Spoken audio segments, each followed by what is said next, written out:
It has been an important week for the cruise industry as cruise line suspensions continue and new health measures are a major focus on returning to service in the US.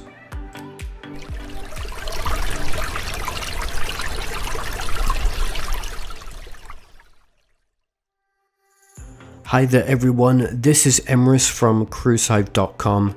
This week there's been non-stop cruise action with the latest developments on new health measures from Royal Caribbean's and Norwegian Cruise Line's Healthy Sail panel, more cruise ships being offloaded, and the hope that health protocols can help get cruises going once again.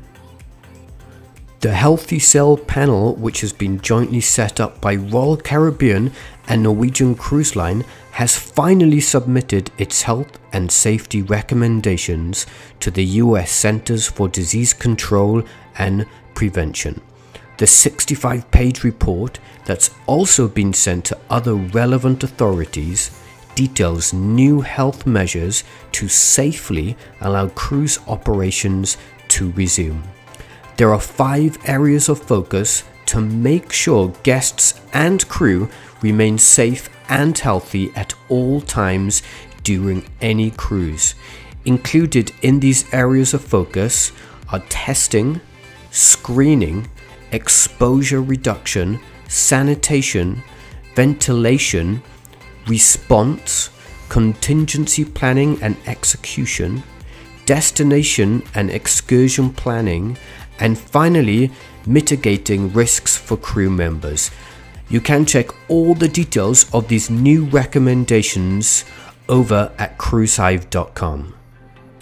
Princess Cruises has confirmed that 2 of its cruise ships have been sold to undisclosed buyers. The sale of Sea Princess and Sun Princess comes as parent company the Carnival Corporation recently announced that a total of 18 cruise ships are being disposed of across its 9 cruise brands, which includes Princess Cruises. Carnival has said that less efficient ships will be let go, and unfortunately that's the case for the 2 Princess cruise ships. All sailings for the vessels have now been cancelled and the cruise line is contacting affected guests on their options. So Sea Princess made her debut in 1998 and has a guest capacity of 2,000 at 77,488 gross tons and with 1,008 guest cabins. The ship was last refurbished in November 2017. Sun Princess is even older and made her debut in 1995.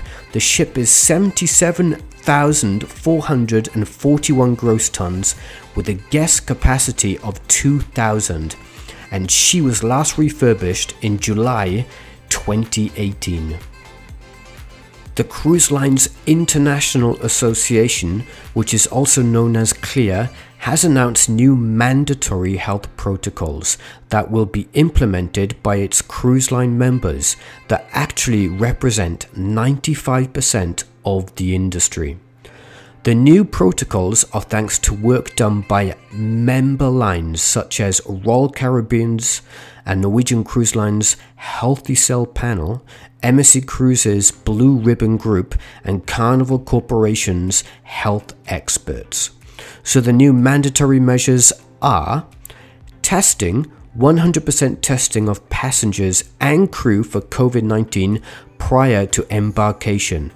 Mask wearing, mandatory wearing of masks by all passengers and crew on board and during excursions whenever physical distancing cannot be maintained.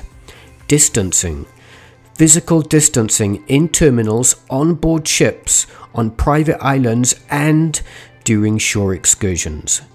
Ventilation, air management and ventilation strategies to increase fresh air on board and, where feasible, using enhanced filters and other technologies to mitigate risk. Medical capability, risk-based response plans tailored for each ship to manage medical needs, dedicated cabin capacity allocated for isolation and other operational measures, and advance arrangements with private providers for shoreside quarantine, medical facilities, and transportation. Shore excursions. Only permit shore excursions according to the cruise operators. Prescribed protocols with strict adherence required for all passengers, and denial of reboarding for any passengers that do not comply.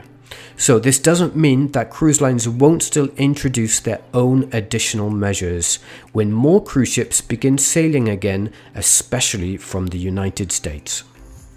And now we move to some exciting news, and it's about Carnival's new cruise ship Mardi Gras that is currently under construction at the Meyer Turku shipyard in Finland.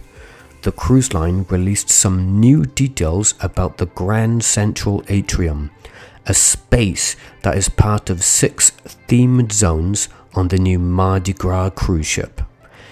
Grand Central spans decks 6, 7, and 8 and features huge 3,000 square foot glass panels offering stunning ocean views from the starboard side of the ship.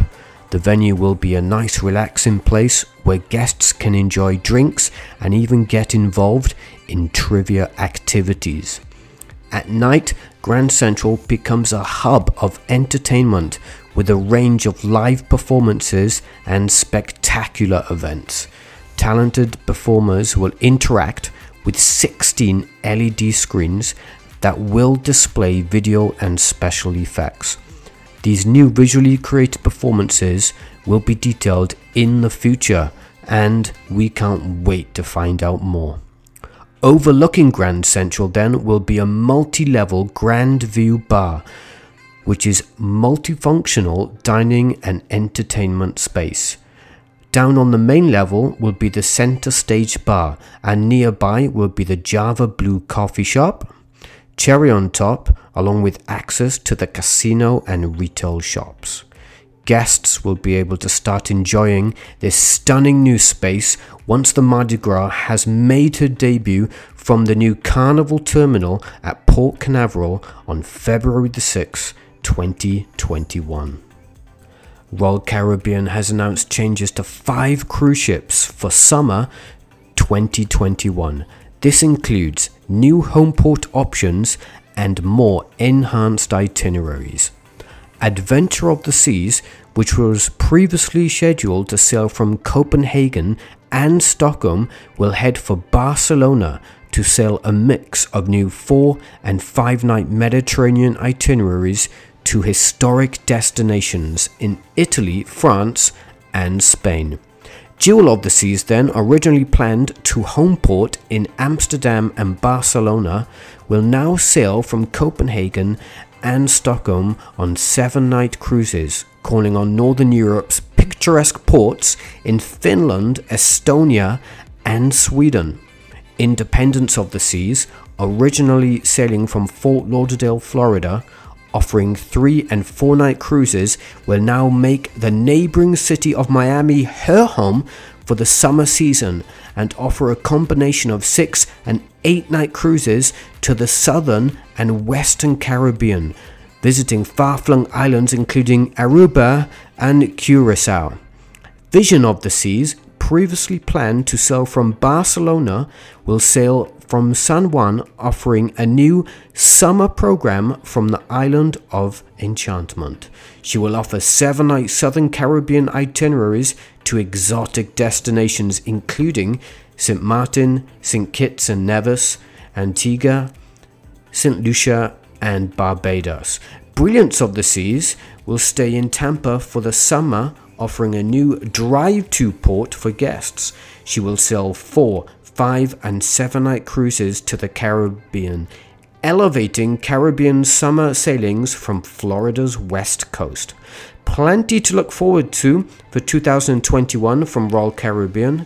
Let's just forget about this year and focus on all those great destinations to come. And finally, we are deeply saddened by the passing of Norwegian Cruise Line founder Kenneth Klaster at the age of 91 last weekend. It's thanks to him that we have such a creative and innovative industry with bold new features on the cruise ships. I would just like to send my deepest condolences to all his family members and friends around the world, including everyone he's worked with within the industry and beyond. So that's it for this week's cruise news update. For any further details on any of the news, head over to cruisehive.com, where you'll not just find the latest news but plenty of tips on cruise ships and ports. If you did find this video helpful at all, then please do click that subscribe button. It really will let us know you're enjoying these types of videos. Thanks again everyone, and we'll see you very soon.